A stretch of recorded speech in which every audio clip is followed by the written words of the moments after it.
कीचड़ की परत चढ़ाने पर उसका सारा बदन काले रंग के चिकने कीचड़ की परत से ढक गया था।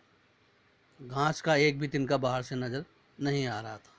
युद्ध के दिन भैंसा और बाघ दोनों ही एक निश्चित स्थान पर पहुंच गए और बाघ ने देखा कि भैंसा पूरी तरह कीचड़ से सना हुआ है। उसने भैंसे से पूछा कि तुमने इतना कीचड़ क्यों लगा रखा है। भैंसे ने उत्तर दिया, मुझसे यह सड़ी गर्मी सहन नहीं हुई, अतः मैं दिन में कई बार कीचड़ में नहाता हूँ।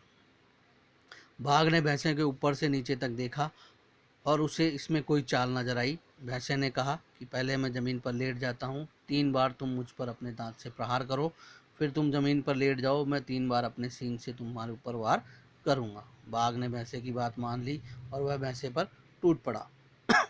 उसने भरपूर शक्ति से प्रहार किया और अपने तीखे दांत से भैंस के बदन पर गड़ा दिए, लेकिन उसने सोचा कि भैंसा अवश्य बुरी तरह घायल होगा, लेकिन भैंसे का बाल भी बांका नहीं हुआ। बाघ के दांत घास की तहों से आगे नहीं पहुंच पाए। भैंसे को मामूली सी खरोच भी नहीं आई और जब बाघ की बारी समाप्त हुई तो भैंसा बड़ी फुर्ती से उठा और सिर झुकाकर उसने बाघ पर सींग से प्रहार किया।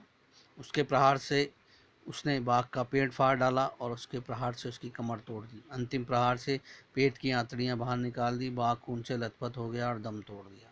किसान इस सारे दृश्य को देख रहा था। उसने भैंस की बुद्धि और साहस की प्रशंसा की और उस दिन के बाद में किसान अपने भैंस से प्यार करने लगा और उससे अच्छा बर्ताव करने लगा। इसीलिए कहते हैं कि जिसके पास में बुद्धि होती है, बल भी उसी के पास में होता है और वही उसका सदुपयोग कर सकता है।